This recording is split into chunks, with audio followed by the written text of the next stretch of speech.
If I asked you to name a town that you knew had gotten hit by a tornado, the answer would more than likely be familiar. Mason is over the Moore area with northeast 12th and Moore. It is traveling northeast into central and north Moore and destroyed in the western sides of Moore. And it's in North Moore right now. If you live, it is heading right into West Moore right now. And heading for West Moore and around downtown Moore, it is in Central Moore right now, exactly as you would imagine, with an F4 tornado plus going through Moore right now. Moore, Oklahoma is synonymous for its tornado history, including the fact it's one of the only towns in the world to have been hit by two F5 or EF5 tornadoes. Everybody's familiar with the 1999 and 2013 F5 and EF5 tornado, but what you might not be familiar with is the rest of Moore's crazy tornado history. Moore has been hit with upwards of 20 tornadoes in recorded history, and it's been plagued with this curse since its inception. This is the story of the tornado capital of the world. To begin examining Moore, we need to travel back to the 1800s. Moore was first settled upon in 1887 and was originally called Verbeck. The town post office was established 2 years later on May 27, 1889, and the town name was changed to Moore, which was named after Al Moore. Moore was an Atchison, Topeka, and Santa Fe Railway employee. According to the town history, he was a conductor or brakesman who lived in a boxcar at the camp and had difficulty receiving his mail. As a result of this, he painted his name on a board and nailed it to the boxcar. Later on down the road, when a postmaster was finally appointed, he continued to call the town Moore, and in 1893, when the town was incorporated, the name was legalized. When the town was incorporated in 1893, it wouldn't take long for the town to start earning its notorious reputation. Quite literally, just a few months after being incorporated, the tornadoes would soon begin. On April 25, 1893, a tornado touched down to the southwest of town and traveled northeast before plowing straight through the new town and eventually dissipating to the east. The tornado tracked for a total of 14.7 miles and was noted by eyewitnesses to have been up to 1.25 miles wide. The tornado killed 31 people and injured at least 100 others. Yikes, quite a way to start off a new town. It would take less than 1 year for Moore to have its second tornado encounter, which came on March 4, 1894. On that day, another tornado touched down to the west of town and moved southeast. The tornado would go through the center of town before moving on and eventually dissolving after staying on the ground for 43.4 miles. This tornado caused one fatality and did injure 3 others, and was rated as an F2. After this event, Moore did experience a 43-year grace period from tornadoes, or at least reported tornadoes. This would last until June 9, 1937, when a tornado touched down about 15 miles west of Moore by Union City. The tornado tracked southeastward and made it to the west side of the town before it dissipated. This tornado was on the ground for 19.1 miles, killed 4 people and injured 7 more, and was formally rated as an F3. After the 1937 tornado, another 14 years would pass before the next incident, which came in 1951. On April 5, 1951, an F2 tornado touched down about a mile west of Moore and moved northeast through the northwest side of town. This tornado wasn't particularly strong and only remained on the ground for 5.7 miles. There was also no reported injuries or fatalities as a result of this tornado. The next Moore encounter would come just 4 years later in 1955. On May 25, 1955, a weak tornado touched down to the south of Moore in Norman and moved northeast. The tornado barely clipped the southeast side of town and traveled a total of 11.6 miles before dissipating. Once again, there was no reported fatalities or injuries, and this tornado was rated as an F1. That particular tornado would be the last one of the 1950s, but 1960 had some serious tricks up its sleeve. 1960 produced 3 separate tornadoes that hit Moore, with 2 of them occurring on the same day. The first incident in 1960 occurred on April 28th when 2 tornadoes touched down on the west side of town and impacted at roughly the same time. Tornado number 1 tore through the northwest side of town, while tornado number 2 tore through the center of town. Both tornadoes were rated as an F2, with a total of 6 injuries occurring. The second event in 1960 occurred just 3 weeks later on May 19th, when an extremely brief tornado touched down in downtown Moore. The tornado was only on the ground for less than a mile and was only 30 yards wide. Although it was extremely brief, this tornado was rated as an F2 as well. 1961 was another active year for Moore, which saw it getting hit by another 2 tornadoes, which again happened on the same day. On May 6th, two extremely brief and weak tornadoes touched down on the northern and southern side of town. Both were on the ground for less than a mile and were rated as F0s. 4 years later, on August 31st, 1965, another weak tornado touched down in Moore, but this one would track for longer. The twister touched down to the northwest of town and tracked southeast into Moore. The tornado eventually dissipated on the east side of town and was rated as a weak F0. Although it was weak, it did remain on the ground for 11.6 miles. After 1965, another 8 years would pass before the next incident, which occurred in 1973. Ironically, Moore got hit by another two tornadoes that year, but both occurred well after the traditional tornado season. The first tornado occurred on October 10th and basically touched down on the west side of town. The tornado tracked for 5.2 miles through northwest Moore and was rated as an F1. The second tornado of 1973 occurred a little over a month later on November 19th. Unlike the other tornadoes of the 20th century up to this point, this one was strong. It initially touched down well to the southwest of town and tracked north-northeast straight through downtown. After traveling for 24.2 miles, the tornado finally lifted. The tornado was rated as an F3 with winds up to 175 miles per hour. The tornado caused 3 deaths, 28 injuries, and caused $2.5 million in damages, which inflates to $17.7 million in today's currency. 1 year later, on August 1st, 1974, another brief weak tornado would touch down on the west side of Moore near Northwest 2nd Street. The tornado only stayed on the ground for 1 mile before lifting and was rated as an F1. There was no fatalities or injuries as a result of this tornado. Once again, the following year would bring another weak tornado to Moore, which touched down on May 13, 1975. It touched down on the northwest side of town and tracked north before dissipating after 2 miles and was rated as an F2. After a very eventful first half of the 70s, Moore would quiet down significantly. There would be no more tornadoes for the rest of the 70s and all of the 80s. In fact, it would take until 1991 for another incident to occur. This particular one happened on May 2nd, when another weak tornado touched down on the west side of town. It only remained on the ground for half a mile and was rated as an F1. There were no injuries or fatalities, but the tornado did cause $350,000 in damage, which equates to $808,000 in today's currency. Moore's next tornado event would occur another 7 years later in 1998. This tornado was also another late-season tornado, which happened on October 4th. This tornado touched down on the west side of Moore and traveled due north. After traveling north for a short while, it turned slightly to the northeast before eventually dissipating on the north side of town. This tornado was on the ground for 3.6 miles and was rated as an F2. Once again, there was luckily no fatalities or injuries as a result of this tornado. This active lucky streak of non-deadly tornadoes would unfortunately come to an end the following year as we arrived to the notorious May 3rd, 1999. On this day, an absolutely loaded gun environment presented itself over Oklahoma, and the storms would take full advantage of it. An astounding total of 74 total tornadoes would touch down, but the strongest one had its set sight on Moore. The tornado initially touched down near Amber, Oklahoma, and tracked northeast. It only took a few miles for the tornado to strengthen into a monster. By the time the tornado reached Bridge Creek, it was at F5 strength. As the tornado passed by Bridge Creek, a Doppler on wheels truck recorded wind speeds over 300 miles per hour in the funnel. We still see a huge tornado motion. Gary? Yes. We are a half a mile south of the tornado. We're getting wind gusts of 60 right now. You're 1/2 mile south? Half a mile south of the tornado, we're getting wind gusts of 60. From what direction? I see a large piece of debris flying through the air about 200 yards to our north. What direction are your winds? West. So you're getting some wraparound? We're getting wraparound precip, definitely. That looks like the entire thing. You got a surface-based mesocyclone. Yes, that's exactly what it is. The whole thing's on the ground. The whole thing's rotating. Val, so is it on I-44 yet? Well, Gary, it's very close to I-44. I'd say within a quarter of a mile or less. Okay, that's Within a about quarter where mile or it looks almost skirting it. Almost skirting it. Well, the direction it's going, it's going to be on I-44 for a while. Yeah, it looks like it's going right down I-44. Yeah, that's not good. It's difficult to get off that thing. If anyone's on I-44 headed south right now toward Chickasha, I would turn around.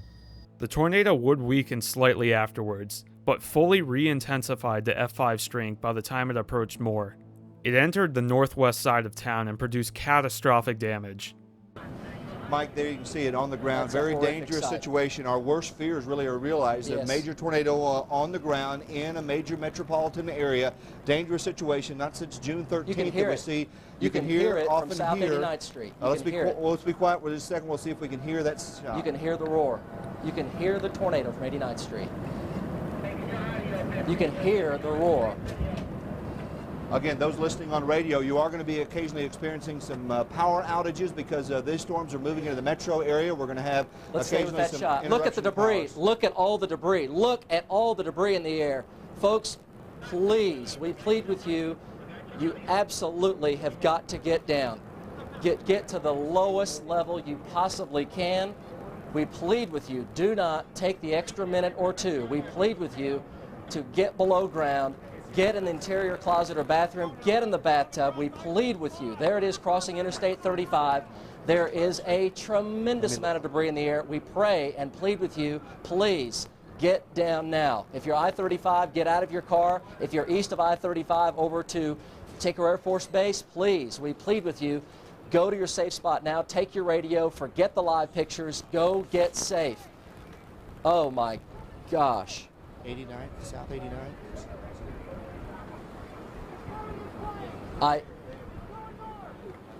Folks, we plead with you, just go to your safe spot if you Mike, possibly we can. pray That's an F. Look at the horizontal vortex. That is an F4 to an F5 tornado. That's Mike. winds of 250 miles an hour. All right, we're asking our crew right now to shut down, get out, and get out of there. This is a dangerous situation. This is absolutely incredible. Okay, this is the damage path across parts, I don't know what it's more. This tornado is continuing to move. The damage is absolutely incredible. And Ranger 9 is following the damage path in the far distance. If you look on television, you'll see a huge tornado, power line flashes.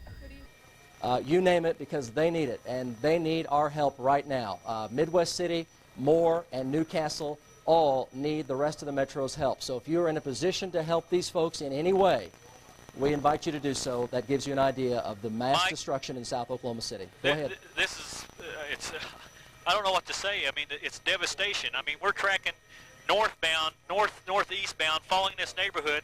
You're looking at it, as Steve, we're going to cross here, Steve, just keep panning up. I'm just following the swath of where this went. It's probably at least a quarter mile wide. Oh. Here, look at this. It's the whole neighborhood, Mike. The whole neighborhood is gone. There's nothing. That is F5 tornado damage, 260 mile an hour winds plus. Oh, the Lord. entire. Those that are listening You're on looking at radio, we're looking at damage of what was a neighborhood. Unfortunately, it looks now. It's totally destroyed. It is, boy, I'm almost speechless. It's absolutely incredible. These are homes that are no longer homes. No roofs, just scattered no walls. debris for miles and miles. After tearing through Moore, the tornado turned to the north before finally dissipating on the east side of Oklahoma City. The tornado was on the ground for 37.3 miles and reached a max width of approximately 1 mile wide. There were a total of 36 lives lost and 583 injuries. There was also a total of $1 billion in damage done, which inflates to $1.88 billion. The new century would continue this unsettling trend of strong tornadoes hitting Moore, including the next one, which occurred just 4 years later in 2003. On May 8th, another strong tornado touched down on the west side of Moore and tracked northeast. The tornado tracked in this general direction for 17.3 miles before it dissipated just south of Choctaw. The tornado was rated as an F4, although it was only at F3 intensity as it tore through Moore. This tornado also resulted in no fatalities, but did cause 134 injuries. After 2003, another 7 years would pass before Moore's next tornado. However, 2010 presented one of the wildest encounters of them all when Moore got hit by 3 tornadoes on one day. On May 10th of that year, another high-end environment presented itself over Oklahoma, and once again, storms would take full advantage of it. The first tornado in question touched down on the southwest side of Moore and tracked northeast. Just a few minutes later, the same storm produced another tornado, which touched down just to the north of tornado number 1 and also moved northeast. And again, a few minutes later, the same storm produced another tornado, this time to the southeast of the other 2 tornadoes. After traveling northeast for a few minutes, tornado number 3 dissipates, which is followed by tornado number 2 shortly afterwards. Tornado number 1 was much stronger and continued on the ground for another 20 miles before it would also die. Tornado number 1 was rated as an EF4 and caused 2 fatalities and 49 injuries. Tornadoes number 2 and 3 were both weaker and rated as EF1s. Tornadoes number 2 and 3 also caused no fatalities or injuries. 3 years later, Moore would experience its second F5 or EF5 in just 14 years, and 4th violent tornado in the same time frame. On May 20th of that year, another extremely volatile atmosphere presented itself over Oklahoma, and storms would first develop over the southwest portion of the state. Storms tracked northeast, and the supercell that was heading towards the OKC metro soon became tornadic. The tornado first touched down just northeast of Bridge Creek and moved northeast before turning to the east. And as you can see, the lowering. Hey, Travis, go to your right real quick. Go to your right. Zoom in right there. Right there. Zoom in. Come back to your left. Iris up. There it is, Mike. There it is. If that is a tornado, there it is. It's right there on the ground. That's the clearest definition that we've seen from the air. A definite cone on the ground. So this is going to be just probably 4 or 5 miles north of I-44 where it turns down south on the Bailey Turnpike. It looks like it's tracking northeast from our spot. The tornado quickly became strong, but didn't reach EF5 intensity until it began to enter Moore.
While already producing catastrophic damage and more, the tornado actually slowed down and made a loop before continuing off to the east.